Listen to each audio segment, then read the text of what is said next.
Hello, friends. Ipswich Town are top of League One. They've won 4 games in a row for the first time in years. Things are looking very good indeed. But I know what you're asking. You're asking, what have we learned so far? Unfortunately, that's exactly what we're going to talk about today. Mark Heath here with Stuart Watson is going to tell us his thoughts as to what we've learned so far with this Ipswich Town team in this season, which has started very well, Stu. Before we get into the things that we've learned, we all hope this is how Town would start the season. We hoped it was how they'd start last season. But clearly things so far have been going to plan, would you say? Yes.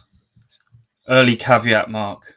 It's a marathon, not a sprint. There's a long, long way to go. We've been here before. Obviously, the first 2 seasons in League One, Ipswich started very well, and the first little bump in the road around autumn time saw the wheel nuts loosened, and eventually the wheels fall off. But very different to last year, where it was all change in the summer and very slow start, and Ipswich were left chasing their tail. We hoped that a more stable summer would mean Ipswich could hit the ground running, and they've certainly done that. 10 points up already on where they were at this stage last year. So, yeah, very good start indeed. Right then, Stu, without further ado, let's get into it. You've got a few things that we've learnt so far from watching Ipswich Town in the first 5 games. Hit us with your first takeaway. My first takeaway is this Ipswich Town team looks a lot more resilient.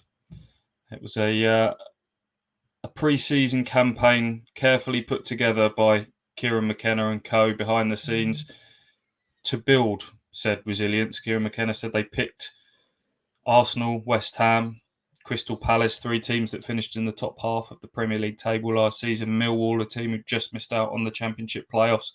It was a tough old pre-season schedule that Ipswich had, and that was picked to see what their mental strength was like in moments where games weren't going their way. Ultimately, they lost those 3 games against the Premier League teams, but had a decent amount of credit come from those. A good draw against Millwall as well, and we've seen that pay dividends at the start of this season. Ipswich in that very opening game against Bolton, big occasion, big crowd, a lot of expectancy. And then they go behind to a pretty soft penalty. And you think, okay, this is a test of character here, but they stuck to their task. They got an equaliser. They could and should have won it at the death. So that was the first sort of bit of resilience shown. And then again, the following weekend, they go to Forest Green. They're 2-0 up at half time, but then Forest Green pull one back around the hour mark. And you're thinking, those demons of the past last year, a couple of 2-goal leads were let slip against the likes of Wimbledon and Cambridge. But Ipswich, after a very brief wobble, settled down, controlled finish, saw it out quite nicely. So, early couple of tests of character overseen. Burton, you'd have to put in that category as well. A big physical, direct side, the exact sort of game that Ipswich struggled in recent years. Put massively under the cosh in that first half, but they stood firm, stuck to their task and ground out a 1-0 win. So 3 very big tests of character overcome there. So a more resilient looking Ipswich Town team. Okay, that's the first thing we've learned. I guess the biggest test is when they lose their first game, Stu. We're not thinking they're going to go unbeaten all season. And clearly, when they have lost in the past, things have started to fall apart. So we shall see what happens if and when they do lose that first game. Hopefully, not for a while yet. So, more resilient is your first takeaway. How about number 2? Yeah, there'll be a theme here. More clinical is the next one. Another issue last season with Ipswich is once McKenna came in, we saw that they could control games, keep the ball. That was a big part of keeping clean sheets, because if the opposition haven't got the ball, then they can't score. And Ipswich would control games, but they didn't have that ruthless streak to really put teams to the sword when they were on top. And while they were only 1-0 up, they left the door ajar, and it came back to bite them on the backside several times. Oxford away will always stick in people's minds. That was heartbreaking. Shrewsbury, Crewe, all games where they didn't put the game to bed, and despite being in control, didn't take the 3 points. So already 2 examples of this season that they're going to be more clinical in those situations. I think they've referenced it themselves that they need to go and really put their foot on the gas when they're in charge, and they've done that against both MK Dons and Shrewsbury. 3-0 wins. Got the first bit of a chat at half time amongst the players. can't let our focus slip. We've got to really go for this. And yeah, they put them both to the sword, 3-0 wins. So that's encouraging. Stepping on the neck of the opponent, something we like here at Kings of Anglia. So more resilient, more clinical. I'm liking the sound of this so far, Stu. What have you got for number 3? Well, balance is something I'd say. This is helped with the 2 previous points. Is that Ipswich were over reliant on the right-sided partnership of Wes Burns and Janoy Danassian last season. That sort of telepathic, dynamic partnership between 2 players that are good friends off the pitch, and that showed. But I think as the season wore on, opposition began to wise up to the fact that Wes Burns was the danger man, that he plays this kind of bespoke right wing back role, very advanced. They started to double up on him, and when that part of Ipswich's game was blunted, they didn't have too much threat from elsewhere in the team, because the left side was problematic all season. I think at final count, 8 different players started games either at left back or left wing back as the season went on. We had Hayden Coulson, we had Dominic Thompson, both on loan, Matt Penny, Miles Kenlock in for cup games here and there. Bailey Clements had a little spell. So that was a problematic position for Ipswich, and McKenna and co made it their priority to sort that out over the summer, and sort it out they look to have done. Heath Davis is obviously the headline signing down that side, £1 million plus for him, which is a lot of money for someone who hasn't played a huge amount of senior football from Leeds. Sticky debut, understandably so, really. Just jumped straight off the plane from a tour of Australia with Leeds, sort of days before the opener, but McKenna chucked him straight in at the deep end, gave away a penalty against Bolton. But as the games have gone by, I think he's got better and better, and we're starting to see a very good player emerge, involved in 2 goals at Shrewsbury at the weekend, so liking the look of him. And then sort of just ahead of him in the team is another summer signing in Marcus Harness, who when he signed, we're thinking, where's he going to play? He's played really as more of a traditional winger for Portsmouth over the years, sometimes as a sort of number 10 in a 4-2-3-1. He's playing that sort of inside left forward role in this McKenna system. And 3 goals is the first thing we need to say about him. All different types of goals, what I like: left foot, right foot, bundled rebound finish. But the thing I like most is that there's a little bit of a relationship forming with Heath Davis in the last few games. They look like they're striking up a bit of an understanding, which is good to see. So the overall balance and the overall chemistry of this team looks better. Obviously, Greg Lee, Tyrese John Jules are options down that sort of left side in those positions I've mentioned. So yeah, more balance. I'm liking the sound of this, Stu. This is music to my ear. So we've kicked off with 3 mores: more resilient, more clinical, more balanced. Have we got any more mores? We have, yeah. I'll jump straight to the last more, if you like now. More consistent, and this is probably more the summary. I guess it figures that if they're all those things that I've said, they're going to be more consistent ultimately. And consistency has been an issue for Ipswich Town, even after McKenna started to get his teeth into the job at the back end of last season. They weren't able to kind of really get positive momentum going for a consistent period of time. For those reasons that I mentioned, they weren't killing teams off.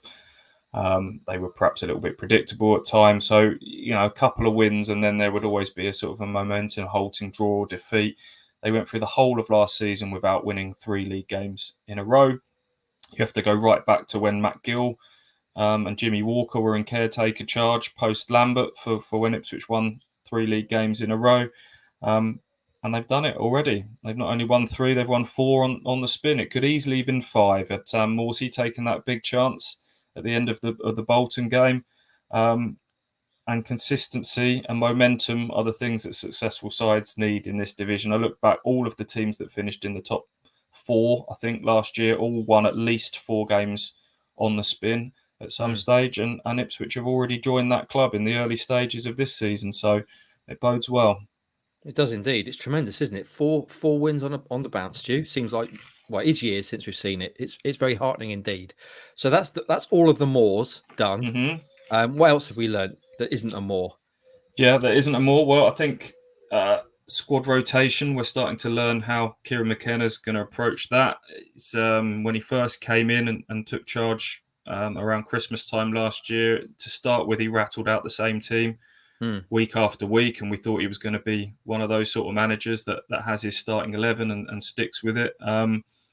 But as the season went on, he started to really mix it up a little bit. I think a lot of the thinking towards the back end of last season with that was just to take a look at what he'd got and make a real assessment of everybody so that he could decide who to keep and who to let go. The striker department was an obvious example of that.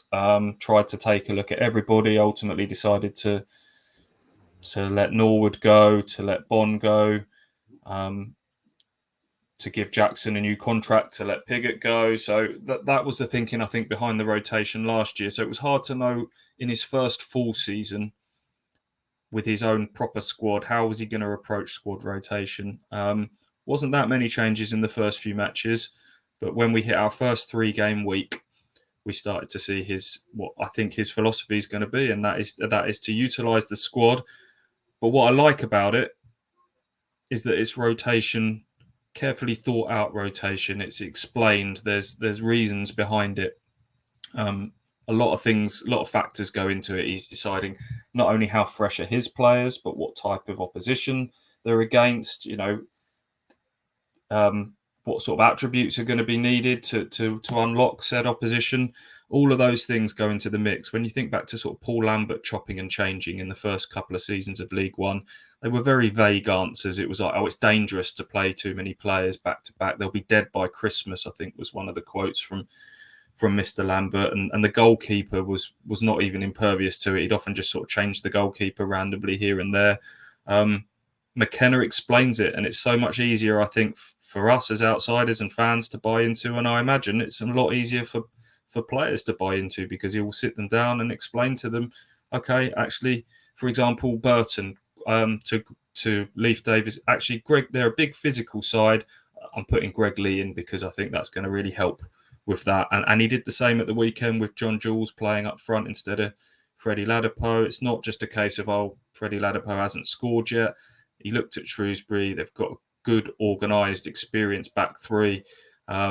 Running in behind isn't what we need today. It's someone who drops deep and pulls them into areas of the pitch that they don't want to be. Tyrese John Jules does that. And again, it paid off. So squad rotation, we've learned a little bit about how Kieran McKenna is going to approach that this season. It's all a lot more thoughtful and considered, isn't it? It feels like there's a plan behind everything, which for a long time hasn't really been the case at Town. So another reason certainly to be heartened by it. Have you got one more takeaway from these first 5 games, Stu? Yeah, I guess this kind of ties in with squad rotation and squad depth. Ipswich have got 2 players for every position. They may well add more before the transfer window closes next week. So obviously the changes, the squad rotation can keep players fresh and give you an advantage. It certainly did against, I thought, a tired-looking Shrewsbury team who were short on numbers last weekend. But what then also adds to that is the 5 substitutions rule that's been brought in this season. A lot of talk in the summer about would it benefit the bigger clubs.